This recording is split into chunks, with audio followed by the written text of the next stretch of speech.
അസ്സലാമു അലൈക്കും വറഹ്മത്തുള്ളാഹി വബറകാതുഹു. അൽഹംദുലില്ലാഹ് വസ്സലാത്തു വസ്സലാമു അലാ റസൂലില്ലാഹ് വഅലാ ആലിഹി വസ്വഹ്ബിഹി അജ്മഈൻ. അമ്മാ ബഅദ്. പ്രിയമുള്ള ശ്രോതാക്കളെ, വിശ്വാസികളുടെ ജീവിതത്തിൽ അതിപ്രധാനമാണ് ഇഖ്ലാസ് കാത്തുസൂക്ഷിക്കുക എന്നത്. ഇഖ്ലാസ് നഷ്ടപ്പെടുത്തുക എന്നത് പിശാചിന്റെ ലക്ഷ്യമാണ്.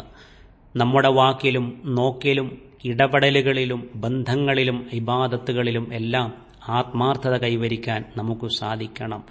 നല്ല നീയത്ത് കാത്തു സൂക്ഷിക്കാൻ നമുക്ക് സാധിക്കേണ്ടതുണ്ട്. ഇഖ്ലാസ് നഷ്ടപ്പെടാനിടയുള്ള വലിയൊരു മേഖല പണ്ഡിതന്മാർ ചൂണ്ടിക്കാണിക്കുന്നു. അത് ത്വലബുൽ ഇൽമാണ്, അറിവ് അന്വേഷിക്കുന്ന മേഖലയാണ്. ഈ മേഖലയിൽ ലോകമാന്യത കടന്നുവരാനുള്ള സാധ്യത ഏറെയാണ്. അറിവ് നേടുക എന്നത് അനുഗ്രഹമാണ്. അവിടെ ഇഖ്ലാസ് നഷ്ടപ്പെടുമ്പോൾ ആ അനുഗ്രഹത്തിന്റെ സ്ഥാനത്ത് അത് ശിക്ഷയായി പരിണമിക്കുന്നു. അതുകൊണ്ട് തന്നെ പണ്ഡിതന്മാർ അറിവ് നേടുമ്പോൾ ഇഖ്ലാസ് കാത്തു സൂക്ഷിച്ചില്ല എങ്കിൽ സംഭവിക്കാവുന്ന 5 അപകടങ്ങൾ നമുക്ക് ചൂണ്ടിക്കാണിക്കുകയാണ്. അതിലൊന്ന് ളിയാഉൽ അജ്റാണ്. അറിവ് നേടുമ്പോൾ ലഭിക്കുന്നത് വലിയ പ്രതിഫലങ്ങളാണ്, മലക്കുകളുടെ പ്രാർത്ഥനകളാണ്.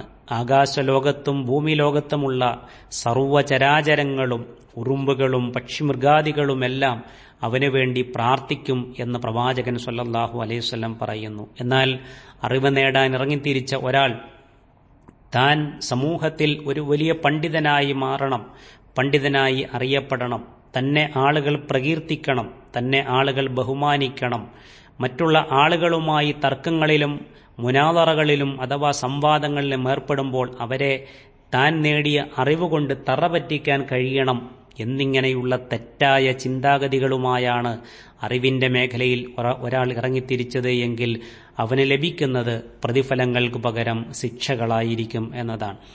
രണ്ടാമത് ഉള്ള ഒരു അപകടം പണ്ഡിതന്മാർ ചൂണ്ടിക്കാണിച്ചത്, നാം നേടുന്ന നല്ല നല്ല അറിവുകൾ അത് ഇഖ്ലാസോടുകൂടിയാണ് എങ്കിൽ പരലോകത്ത് നമുക്കനുകൂലമായി സാക്ഷി പറയുന്ന ഏറ്റവും വലിയൊരു നന്മയായി അത് മാറും എന്നതാണ്. എന്നാൽ അവിടെ ഇഖ്ലാസില്ല എങ്കിൽ നാം നേടിയ അറിവുകൾ നമുക്ക് പ്രതികൂല സാക്ഷിയായി മാറുന്നതാണ്. മൂന്നാമത് പണ്ഡിതന്മാർ ചൂണ്ടിക്കാണിച്ച അപകടം ഫസാദുൽ ഖൽബാണ്.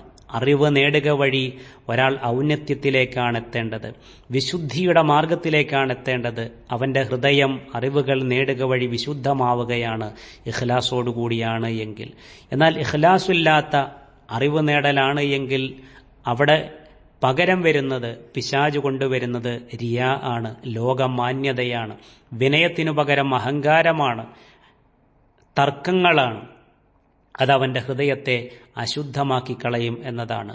അള്ളാഹുവിന്റെ ഹിദായത്തിന്റെ മാർഗത്തിലേക്കുള്ള യാത്രയുടെ വെളിച്ചമാണ് നാം നേടുന്ന അറിവുകൾ എന്ന് പറയുന്നത്. ഇഖ്ലാസില്ല എങ്കിൽ ആ വെളിച്ചത്തിനു പകരം അവന്റെ ഹൃദയത്തിൽ പടരുന്നത് ഇരുട്ടും അന്ധകാരവുമായിരിക്കും. നാലാമത്തെ അപകടമായി പണ്ഡിതന്മാർ ചൂണ്ടിക്കാണിച്ചത് അൽ ഹുർമാനു മിൻ ബർക്കത്തിൽ ഇൽം എന്നുള്ളതാണ്. അറിവ് ഒരാൾ ഇഖ്ലാസോടുകൂടി നല്ല നീയത്തോടുകൂടി ആർജിക്കുവാൻ സമ്പാദിക്കുവാൻ വേണ്ടി ഇറങ്ങിത്തിരിക്കുമ്പോൾ അവന്റെ ജീവിതത്തിൽ ഒരുപാട് ബർക്കത്തുകൾ അള്ളാഹു ഇട്ടുകൊടുക്കുന്നു. ബർക്കത്തിന്റെ കവാടങ്ങൾ അവന് വേണ്ടി തുറക്കുകയാണ്. എന്നാൽ ആ ഇഖ്ലാസിന്റെ സ്ഥാനത്ത് മറ്റു പലതുമാണ് അവൻ ലക്ഷ്യം വെക്കുന്നത് എങ്കിൽ അവയെല്ലാം കൊട്ടിയടക്കപ്പെടുന്നു എന്നാണ് പണ്ഡിതന്മാർ സൂചിപ്പിച്ചത്. അഞ്ചാമതായി അൽ ഉഖൂബത്തുൽ ഉഖറവിയ്യ, പരലോകത്ത് അവനെ കാത്തിരിക്കുന്നത് വലിയ ശിക്ഷയാണ്. പ്രവാചകൻ സ്വല്ലല്ലാഹു അലൈഹി വസല്ലം 3 പേരെ സംബന്ധിച്ചു പറഞ്ഞു. 3 പേരെ പരലോകത്ത് മഹ്ശറിൽ ഹാജരാക്കപ്പെടുന്നു. 3 പേരോടും ചോദ്യങ്ങൾ ഉണ്ടാവുന്നു. അതിൽ ഒന്ന് ആലിമാണ്, ഒരുപാട് അറിവ് നേടിയവൻ. ആ അറിവ് കൊണ്ട് അവൻ ഖുർആൻ മനഃപ്പാഠമാക്കിയിട്ടുണ്ട്, അവൻ ഒരുപാട് ഗ്രന്ഥങ്ങൾ രചിച്ചിട്ടുണ്ട്, അവൻ ഒരുപാട് പ്രഭാഷണങ്ങൾ നിർവഹിച്ചിട്ടുണ്ട്.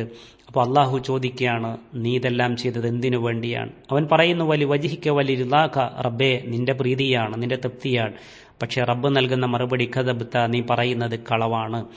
നീ ഇതെല്ലാം ചെയ്തത് നീ ഒരു ആലിമാണെന്നറിയപ്പെടാനാണ്. നിന്റെ ഖുർആൻ പാരായണം മനോഹരമാണെന്ന് ആളുകൾ പറയുവാനാണ്. നിന്റെ രചനകൾ അതിമനോഹരമാണെന്ന് ആളുകൾ വിലയിരുത്തുവാനാണ്. അതുകൊണ്ട് നിനക്കിവിടെ പ്രതിഫലമല്ല, ശിക്ഷയാണ് എന്ന മുന്നറിയിപ്പ് നൽകിക്കൊണ്ട് നിന്ദ്യമായി നരകത്തിലേക്ക് അവൻ എടുത്തെറിയപ്പെടും എന്ന് റസൂലുള്ളാഹി സ്വല്ലല്ലാഹു അലൈഹി വസല്ലം പറയുന്നുണ്ട്. ഇഖ്ലാസ് നഷ്ടപ്പെടുമ്പോൾ സംഭവിക്കുന്ന ഏറ്റവും വലിയ അപകടമാണ്.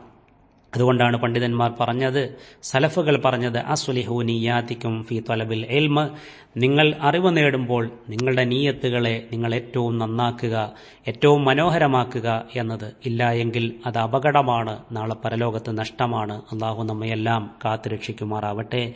അസ്സലാമു അലൈക്കും വറഹ്മത്തുള്ളാഹി വബറകാതുഹു. വിസ്ഡം ഇസ്ലാമിക് ഓർഗനൈസേഷൻ അവതരിപ്പിക്കുന്ന നേർവഴി എല്ലാ ദിവസവും ഏതാനും മിനിറ്റുകൾ സാമൂഹിക, വൈയക്തിക, കുടുംബരംഗങ്ങളെ വിശകലന വിധേയമാക്കുന്നു. അറിയുക, അറിയിക്കുക. നേർവഴി. Peace Radio. Tune to reality.